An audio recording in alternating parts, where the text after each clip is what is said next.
बोली भक्त वत्सल भगवान की।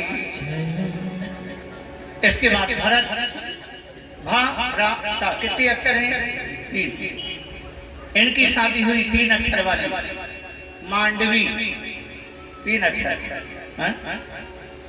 फिर है लक्ष्मण 3.5 अक्षर, 3.5 अक्षर वाली से शादी उर्मिला। बोलो ना राधे राधे। इसके बाद है चौथे शत्रुघ्न, 4 अक्षर वाली से शादी हो गई श्रुतकीर जी। 4 भाइयों का विवाह बहुत सुंदर हुआ और बहुत समय तक बारात रही। बारात रहने के बाद में महीनों बारात जनक जी के यहाँ रही। जब भी चलने की बात करें जनक जी रोक लेते, कुछ दिन हो रुको, अभी बहुत जल्दी तो आप आए हो, क्योंकि दुनिया का सबसे कठिन काम यदि है बेटा ये कश्मीर समझौता बात में कर लेना है। इतने प्यार से लगी हैं, ये सब भड़ गई यदि तो कश्मीर अपना हो ही जाएगा। बोलो ना राधे राधे।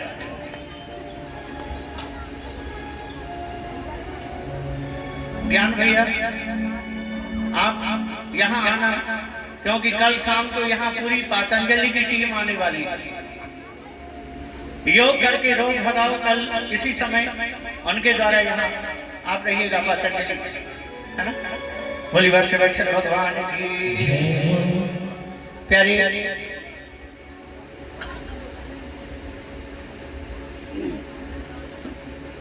बहुत अच्छी अच्छी बातें हुई हैं यहाँ। जब वो दिया बाती मलाई में जाते हैं ना तो सारी लोग पकड़ लेती है बहनों को, वो खिंचाई करती है कि क्या बता। सीता जी की जो सहेलियां थी राम भगवान के चरण पादुका को कपड़ा में लपेट के लिया और ला करके कहती हैं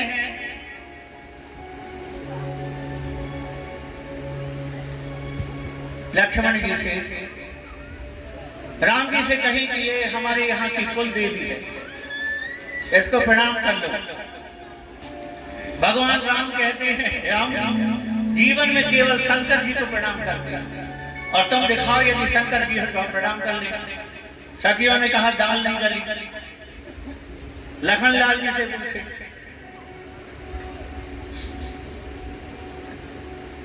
छोटी सरकार आप प्रणाम कर लो, हमारी कुल देवी है। छोटे सरकार कहते हैं जीवन में मैं केवल आज तक पैर पड़ा हूं तो गुरु जी के, माता पिता के और बड़े भैया के कहो तो पढ़ लो। उन्होंने कहा ये बड़ा तीखा है, इससे दाल जल्दी नहीं। शत्रुघ्न जी से बोले हमारी कुल देवी है, आप प्रणाम कर लो। शत्रुघ्न जी कहते हैं मैं दासानुदास, भगवान परब्रह्म परमात्मा है और मैं भरत भैया का सेवक है। तुम कहो तो भरत भैया है, इनके पैर पड़ लो। अंत में भरत जी बचे। भरत जी को उन्होंने बताया लाल जी ये भगवान राम की चरण पादुका है, तुम इन्हें प्रणाम कर लो। केवल इतना हुआ और भैया भरत ने छपट लिया चरण पादुका और अपने सिर में रखे और सिर में रख के नृत्य करने लगे। सारी सखियां हंसने लगी, मगर राम को बहुत बुरा लगा। देवी ये भगवान, ये जो भक्त है भरत, जिसकी भक्ति का तुम मजाक उड़ाते हो, यदि अवसर आ जाए तो तुम एक बार क्या ये 14 साल तक इन चरण पादुकाओं की पूजा करके और अपना जीवन निर्वाह कर सकता है। मेरा भरत अनायास आपके मुंह से निकल गया, 14 साल तक मेरा भरत इन चरण पादुकाओं की पूजा कर। बहुत अद्भुत है प्यारे रानी का चरण। जब कहने को बैठते हैं तो समय बहुत छोटा लगता है, क्या क्या बताएं, कौन कौन सा चरित्र बताएं, और धीरे धीरे समय पूरा हो जाता है ना। फिर कोई लोटा लेके आ जाता है, कोई चाय की ट्रे दिखाता है, तब लगता है उतर के हमें भी चाय पिलाना। अब क्या करें, कुछ समझ में नहीं आता। बोलो फिर बस एक ही बात लगती है, सीताराम सीताराम सीताराम कहिए जाहि विधिरा तेरा ताहि विधि रहिए। सीताराम सीताराम सीताराम कहिए जाहि विधिरा तेरा ताहि विधि रहिए।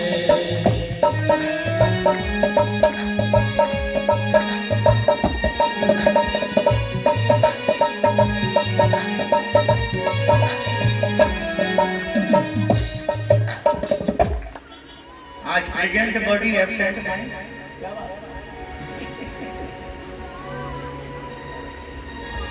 बलिवक्षल भगवान की। जब विदाई का समय आया, जनक जी विदेह कहे जाते थे, आज हिलकियों से ऊपर महाराज आप तो विदेह कहे जाते हो। देह तो है मगर देह में कोई आसक्ति नहीं है। महाराज जनक जी ने कहा कभी एक बेटी के पिता होकर के देखो, फिर समझ में आएगा कि बेटी की विदाई क्या होती है। कितना भी पत्थर दिल कोई हो, बेटी की विदाई हो और रोया ना हो, कोई नहीं सकता। कितना बड़ा से बड़ा करे करे बेटी का प्रेम बेटा से और बेटे का प्रेम माता से। बेटी जब तक घर में रहती है, माँ और बेटी का 36 काम। इतनी देर तक सोगी, इतनी देर तक खाओगी, इतनी जोर से हंसते हैं। जब ससुराल जाएगी ना तब पता लगता, ऐसा लगता है माँ बेटी नहीं है, कट्टर दुश्मन है।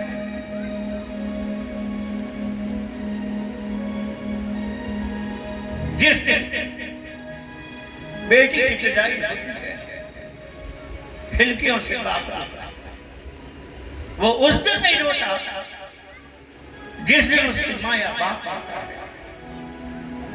एक पुरुष तो उस दिन रोता है जिस दिन बेटी विदा होती है।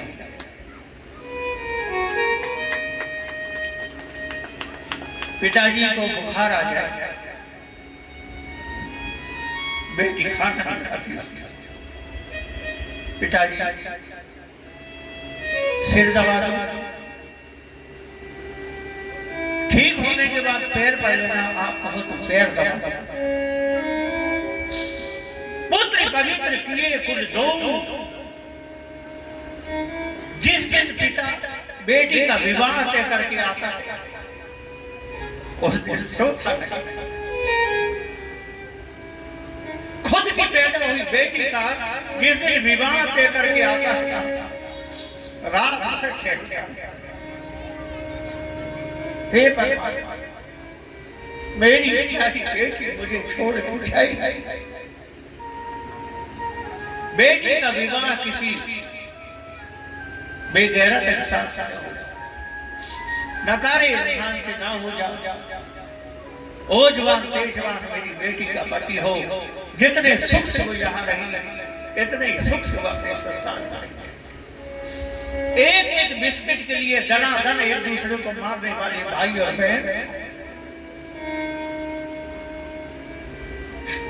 गाड़ी में बिठा करके जब भाई पानी पिलाता है, फिर क्यों से अरे तू क्यों रोता है, तू तो लड़ता था एक बात। आज मेरे जीवन का सबसे प्रिय मित्र बेटी विदा हो जाती है तो शक्ति चली जाती है, बेटी विदा हो जाती है तो लक्ष्मी चली जाती है। बेटी विदा होने के बाद सबसे ज्यादा चीख करके जो रोता है वो बेटी का भाव होता है। पड़ोसी केवल सुन के जान जाते हैं कि अब बेटी की विदाई हो। एक एक बिस्किट के लिए, एक एक फल के लिए, चॉकलेट के लिए दनादन मार पिटाई करने वाला भाई धाड़े मार करके रोता है बेटी की विदाई। बेटी विदा होने के बाद लड़की वालों का बिल्कुल ही नहीं चलता, भैया अब बिल्कुल ताकत नहीं रहती। पैसे मांगने आने वाले भी हिम्मत नहीं करते, जब टेंट का पैसा, साउंड का, डीजे का पैसा क्या मांगे। अब तो बेटी विदा हुई तो 4 दिन बाद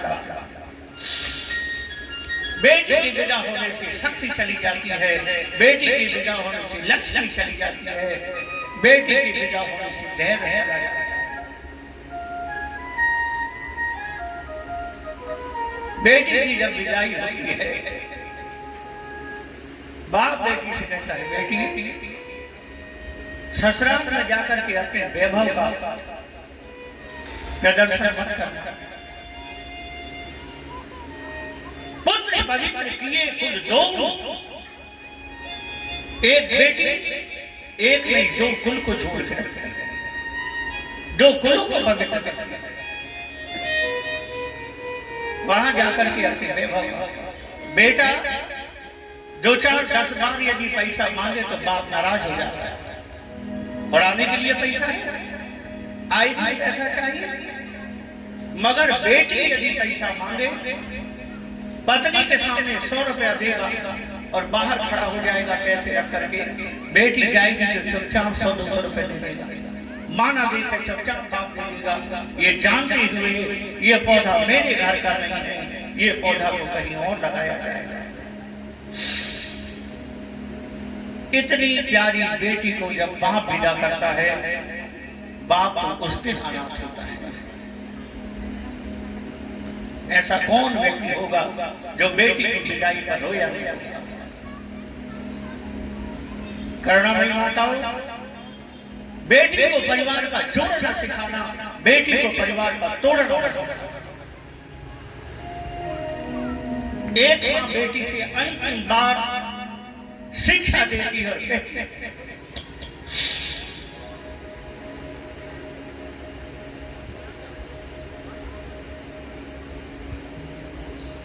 कुल की परंपरा मर्यादा निभाए लियो बेटी, कुल की परंपरा मर्यादा निभाए लियो बेटी, कुल की परंपरा मर्यादा निभाए लियो बेटी, कुल की परंपरा मर्यादा निभाए लियो बेटी।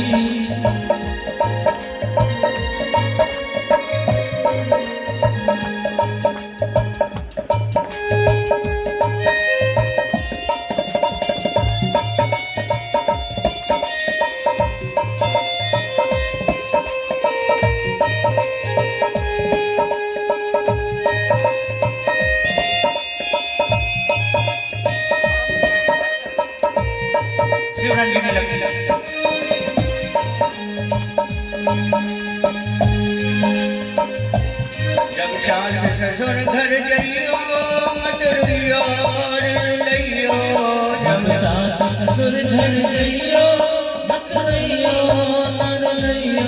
एक मां कहती है, बेटी जिस दिन तो विदा होकर के जाएगी ना, उस दिन रोना मत। तेरा रोना कदाचित मैं सहन कर लूं, मगर तेरा रोना तेरा बाप सहन नहीं कर पाएगा बेटी, इसलिए ससुराल जाते समय रोना मत। ये जितनी माताएं बैठी है ना, सब एक दिन अपने बाप को छोड़ के आई है, और छोड़ के जब आई है तो वो अपने ससुर में अपने पिता को खोजती थी, ससुर जी पापा को छोड़ के आई है, आप मेरे पापा बन जाओ। सब अपने अपने पिता को छोड़ के आई, आप तो भूल जाओगे। जिस दिन बाप को छोड़ के जाओगे ना, जब तक बाप रहता है शेर की तरह जीती है, अभी मेरा बाप रहता है कुछ नहीं। जिस दिन बाप चला गया, उस दिन सबसे ऊंची आवाज में रोने वाली बेटी होती है। केवल रुआई सुनकर के लोग जान जाते हैं कि बेटी आ गया। अरे जब सास ससुर घर जइयो मत रुइयो और लइयो, जब सास ससुर घर जइयो मत रोइयो नर लइयो। अपनी माता का उपदेश निभाए लियो बेटी, कुल की परंपरा मर्यादा निभाए लियो बेटी, कुल की परंपरा मर्यादा निभाए लियो बेटी, कुल की परंपरा मर्यादा निभाए लियो बेटी।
बरसों की कड़वी सुनती जब झड़ी लगी यशवंत की ए बेटी वहां मां नहीं होगी सासू जब रूखा बोलेगी ना अपनी माता का उपदेश निभाए लियो बेटी कुल की परंपरा मर्यादा निभाए लियो बेटी की परंपरा मर्यादा निभाए लियो बेटी कुल की परंपरा मर्यादा निभाए लियो बेटी। अच्छा सुनो जब तक बेटी माँ बाप के यहाँ रहती है माँ बाप कहते हैं तुझे अपने घर जाना है पति के यहाँ जाती है पति कहता है ये मेरा घर है लड़के बच्चे हो गए तो बेटा बाबू कहते हैं ये मेरा घर है पूरी जिंदगी जिन घरों को सजाने में लगा देती है उस घर के दरवाजे पर उस बेटी के नाम की तकदीर होती है अबला जीवन हाय तेरी यही कहानी आंचल में है दूध और आंखों में पानी मैथिली तरह वो नारी को मालूम नहीं होता कि उसका घर कहाँ है मगर पूरी जिंदगी उन घरों को सजाने में लगा देती है। प्रणाम है भारत की नारी उल्टी सीधे शादी हो जाए बेटी कभी बाप को नहीं कहती कि ये क्या करती है मेरे साथ बेटी कहती है मेरा भाग्य ऐसा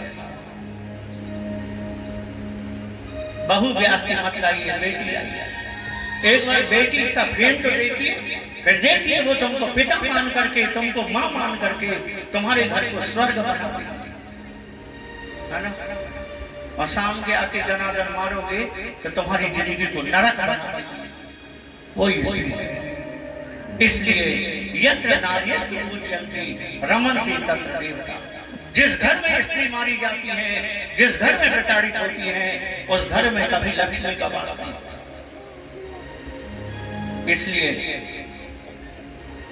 बहुत गई थोड़ी नहीं एक बार सुधर बोली भद्रवक्षर भगवान की बड़ी मुश्किल से विदा किया है बारात लौट करके आई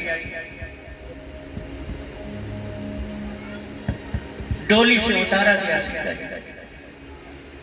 सीता जी जब उतारा गया था पंडित जी सीरीज के फूल बिछाए गए दुनिया में सबसे नरम फूल होता है अरे पलक पावे गोद हिंडोरा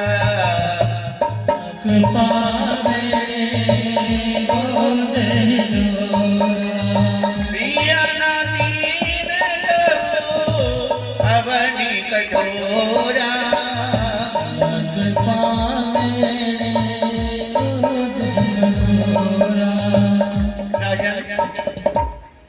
जानकी को हमने गोद ही गोद में रखा है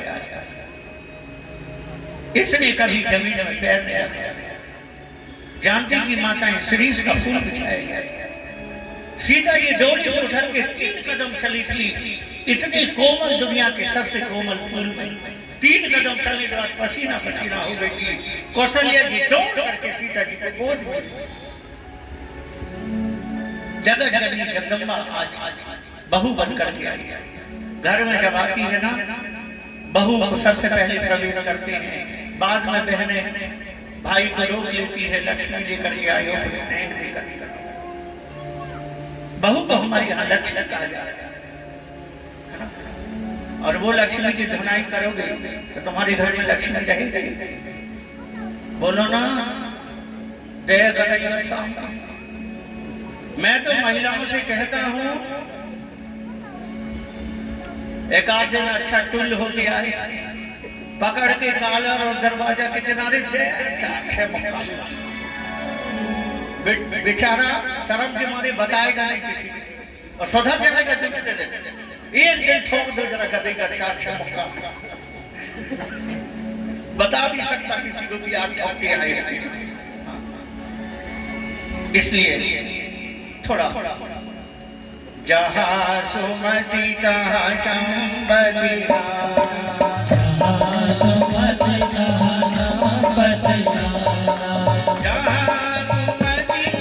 विपत्ति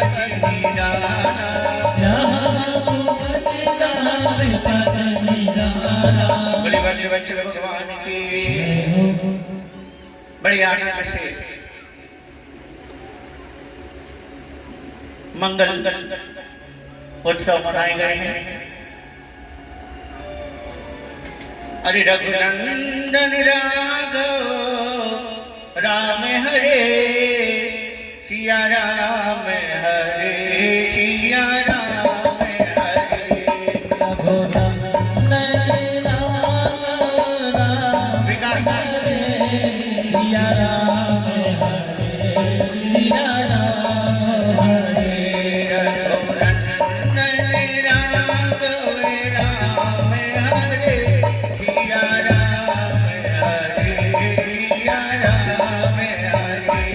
रघुनंदन राम राम हरे सिया राम हरे सिया राम हरे। जब तेरा में ब्याह घर आए जब तेरा ब्याह घर आए नव मंगल मोद बधाए।